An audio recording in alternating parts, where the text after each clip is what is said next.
Hello and welcome to The Appointment. I am Pranjal Sharma. Joining me today for a conversation is Bimal Dayal, who is the CEO of Indus Towers. Bimal, thank you very much for being with us today. Thank you, Pranjal. All the towers through which our essential communication signals travel are run by you. Absolutely. All over in 13 circles, hinterland, in cities, everywhere. Now, let's go back in time a little bit and see how Indus Towers was born. Three large fiercely competing players came together with a cause, and that is how Indus Towers was born. With 65,000 towers, Indus was born as a giant with no, I would say, processes, no, I would say, common policies to look at anywhere across the globe. And that was the birth of Indus Towers. And from there on, management sat together with few decisions, and I must share those decisions with you. I think it is very relevant for everyone to know. Decisions were how to run this company, what would be the values framework for this company, what would be the operating principles of this company as well. What we started was to craft a mission statement for all of us as well, and proudly all employees got together and crafted this mission statement: we transform lives by enabling communication. From there on, all the set of employees got together and co-created values, which are 5 values. And as a matter of fact, those values are being practiced through and through as well. From there on, we got into a mode of how do we align our 2,500 strong workforce towards a common cause. Yeah, but before that, I think let's dwell a little bit on the coming together of these 3 companies. Sure. And the fact that for, I think, perhaps the first time in India's history, infrastructure was shared between rival companies through a new structure which was evolved, and that is what was Indus. Essentially, 3 telecom operators said the towers on which the signals run will be run by one company which each of them would support. That's correct. And how was that as a concept at the time? And even today, it's not a very common thing to see that the infrastructure backup is run by one company for 3 or 4 rival companies at the front end. So at that time, the idea was absolutely revolutionary. In fact, it was widely covered all over the media as well. Besides the idea, I think it is the execution of the idea was very bold, and I think that is what required some very bold leadership moves as well. And all the companies who got together made this and happen. There would have been integration issues as well, right? Absolutely, and this is where I think the management took charge of the destiny, took charge of aligning this company towards a higher cause, which is customer delivery on one side. It would be clearly seen now in the expectations of, let's say, our customer like yourself. You would be expecting your phone to work 24/7, no matter where you go. I think besides God-given oxygen, it is the coverage which is always expected. And you mentioned God, so I think God is omniscient and omnipresent, and a telecom network and mobile connectivity, people expect it to be in the same category as well. Absolutely. So no matter where you go now, no matter what time it is, you expect mobile penetration, you expect coverage, and you expect good service as well. And that's a tremendous challenge, isn't it, Bimal? Because you are doing it relentlessly, day in and day out. Almost every second you have to deliver the highest results for your consumers. Absolutely, and it is the expectations of the consumers which actually is driving us to a much greater heights as well. How do you do it? What is the principle? I mean, what drives you to ensure, or how do you manage as a leader of the company as well to ensure that this level of efficiency is there? So obviously, I believe in any business is about people and a motivated workforce. For us, it's an added challenge, which is we have 1 lakh 20,000 locations distributed all across 13 geographies as well. And most of these locations are not guarded or not attended. So most of the assets are absolutely at a vulnerable place as well. Unless and until you achieve the connect of the people with the higher cause, I don't think a simple compliance would work as well. So a lot of our modus is to motivate the last person on ground through what I actually started to say, through Indus values and through the rituals which celebrate this kind of passion as well. It's very people-centric. Absolutely, absolutely. And as any business, I would say this business is more towards people, yet getting their heart share and their passion towards making sure that that last site works 24/7, and it is their pride which is linked to site's uptime as well. And believe me, the kind of response we get from people when we actually go towards the softer side of it is amazing actually. Bimal, a lot of people keep cribbing about the fact that mobile signals are not good and I can never get it, but the expectations are extremely high of mobile systems. We expect it to work at 30,000 feet above the ground and 30,000 feet below the ground as well.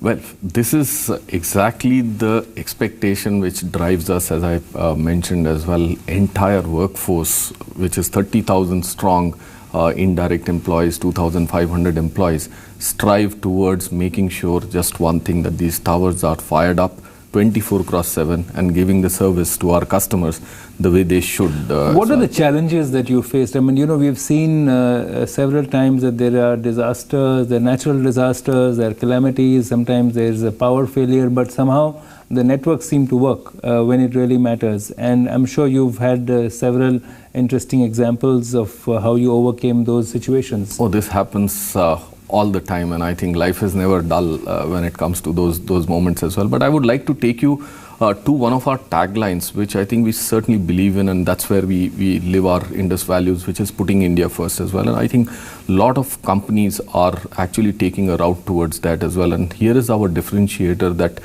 every time there is a calamity, I think the heroes within our company rise to provide this coverage. I'm reminded of, and you would remember, few years back, I think it was 6 years back, we had a complete grid failure in North, and even the Delhi Metro actually stopped. You would recall a picture which came in the newspapers, wherein the entire metro station was empty, and there was one person standing and using the mobile phone. There cannot be a bigger satisfying moment seeing everything went to a standstill. But we as a telecom provider or telecom passive infrastructure provider was actually firing up those base stations to make sure that the grid comes up well as well. That's our role. This also means a very tremendous effort on logistics to ensure that fuel reaches all your telecom tower locations, and there's never even a 10-minute gap before the fuel runs out and the next set of supplies come in. Absolutely, and with India being a power deficit country, this makes it even more exciting. Recently, I was in Uttarakhand, and if you drive around those areas, you will realize that you have to tilt your head up to see where the towers are. And if you try locating the road towards that tower, there would be none. And I did that. It would probably take you 30-35 minutes of a steep climb to even reach the tower. Now, to fire up the tower, to keep the tower alive is not an it's science. A daily task for you. Absolutely, it's not a science. It's become an art now. How to make sure that the logistics of that tower is maintained, and that's how I would say Indus Towers has optimized all such nooks and crannies to make sure that the end users get coverage 24/7, and that's what we are happy about. Tell us a little bit about the technology that you've used, because from the time when mobile services began in India almost 2 decades ago to now, I'm sure the technology which is being used at the tower, at your locations, it has transformed quite a bit. Are we at the cutting edge yet, or do you think there's still some distance to go? Well, we are actually at par at this moment, which means what we used to construct, let's say a decade back, is not what we are constructing now as well. How is it different? If you can give us an example, so for a person who doesn't understand it. Sure. Earlier we used to have these tall structures which we cannot miss if we are using mobile phones as well.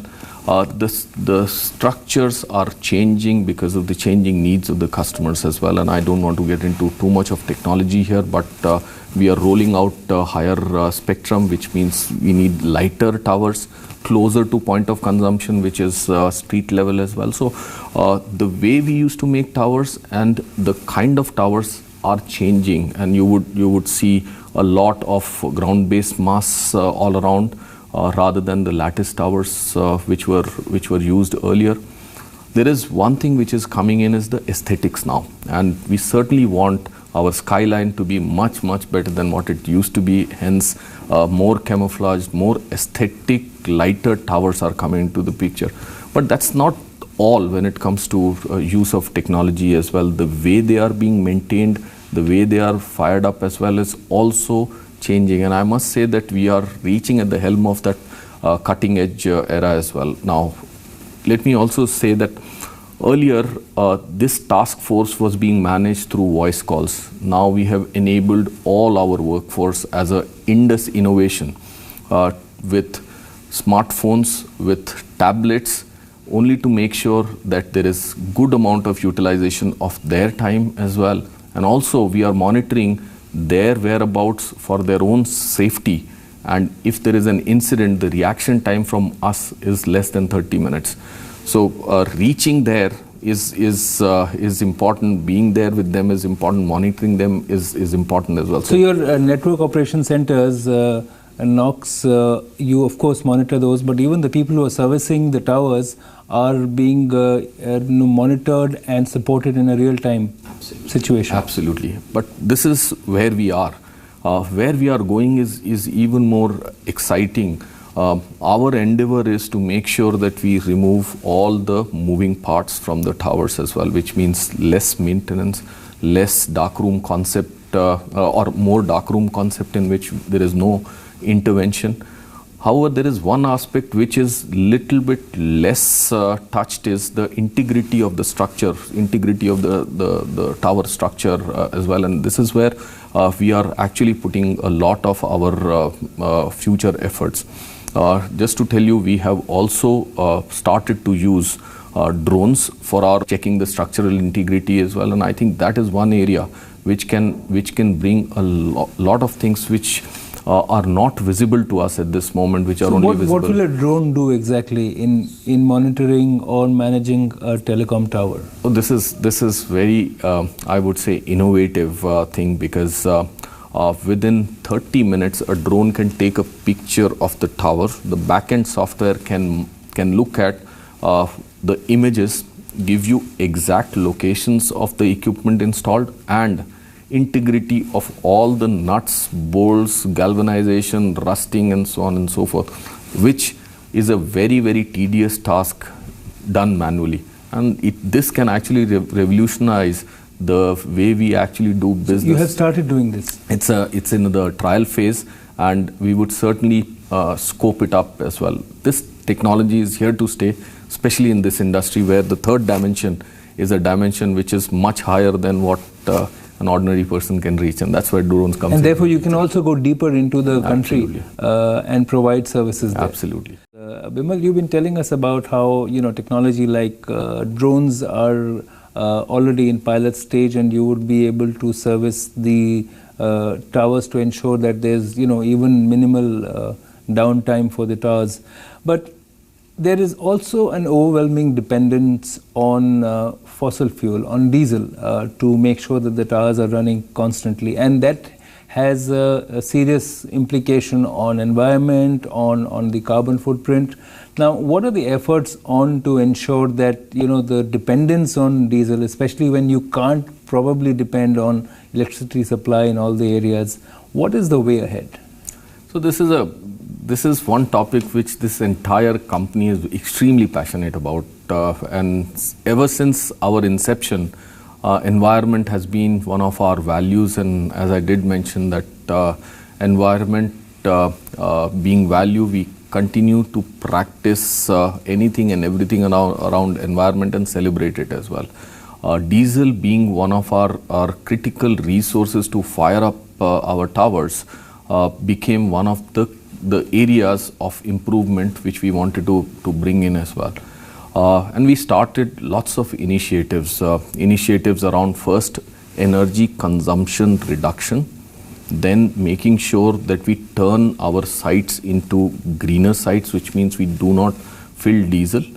When we started this endeavor, we realized that there was lots of resistance because we would be getting into risk of, let's say, outages. So we did typically through design thinking, we actually did some prototypes. So the first initiative was to declare cities green, and Ahmedabad was the first green city, and we declared it in the media as well. From there on, we actually declared 11 cities as green cities. From there, we started to say this is becoming a very limiting exercise. We actually went on a site mode and started to say we will declare sites as green. Now, green typically means that we do not remove DG set, but we seal the DG set and we do not fill diesel. And this is obviously has been through storage of batteries and so on and so forth on a site. So intervention and capex is required to convert. So what are the options if you don't use DG sets and diesel? Then what are the alternate options for powering the tower? So once again, we have options like large batteries, which are sufficient enough to last a site for the outage, which is statistically expected. So there is a lot of analytics which goes behind to put in what kind of storage and what kind of fast charging batteries which we can put in as well. And that is one solution which has worked. But mind you, besides this, we also need to reduce the consumption as well. And one initiative which we brought in there was to retire air conditioners from our system. And the other initiative which we call is indoor to outdoor conversion, in which we almost switched off more than 35,000 sites. Air conditioners were retired and we converted them to green. I'm happy to say that we are currently almost 55,000 green sites, which was actually unheard of. Nobody would have thought that we would reach that level as well. Is solar an option? So I'll come to the renewable part of this, because I must say that this initiative of ours and the scale at which we did it is unparalleled in the world. I'm saying in the world because we were granted twice a green award in Barcelona in GSMA by GSMA in green category as well. So very exciting on one side. Second, we did our BHAGs once again. This is the audacious goals for next 5 years starting this March. And we went to our people once again to say, what would you like this Indus Towers to be in next 5 years? And the kind of response we got in the environment category is worth sharing. People said, we certainly want to go diesel free in next 5 years. And going diesel free, some of the alternatives and some of the initiatives which we would be investing, and we have already invested in, is solar. Solar had its own limitations earlier in terms of large storage batteries required, etc. But with the new government policies coming in from the state governments with open access and net metering, it is becoming one of the most exciting areas to look at and go renewable as well. And I think we will be at the cutting edge of this initiative certainly going forward. Here, you mentioned policy. Now, telecom sector has had its own, more than its share of exciting twists and turns in policy, from our national telecom policies to, several issues on spectrum, etc. But what I want to ask you is that as an infrastructure service provider, what are the hopes that you have in terms of improving your ease of doing business? What should be done? What should the government look at? Because telecom connectivity is very critical for various reasons which are so well defined. What needs to be done to ensure that companies such as yours can expand at an even faster pace to meet the needs of India? So let me say this, that we have been seeing lots of positive policy changes in last couple of years as well. All the difficult topics are coming in for discussion, and a lot of them are actually getting better and better when it comes to policy framework. However, we have still a long way to go in terms of getting and providing more locations, more towers, getting at least the financial framework right as well. I would say all these topics in various states are under discussion. If we can hasten up and make sure that we have a finality to this discussion, I would say would be much better for this industry, and not only for this industry, it would translate to a better customer experience any day if we get more and more locations. As being leader in this industry, being the largest telecom tower company, I think we are fully supportive of any and every initiative or policy initiative coming in from the government, and we have been participating in a positive dialogue with the government, and we are eagerly awaiting closure of some of those policies as well. Thank you so much, Bimal, and I hope that thanks to your efforts and improving the services, the signal bars on our cell phone remain as strong as ever almost all the time. Thank you so much for being with us. Thank you. It was a pleasure being here.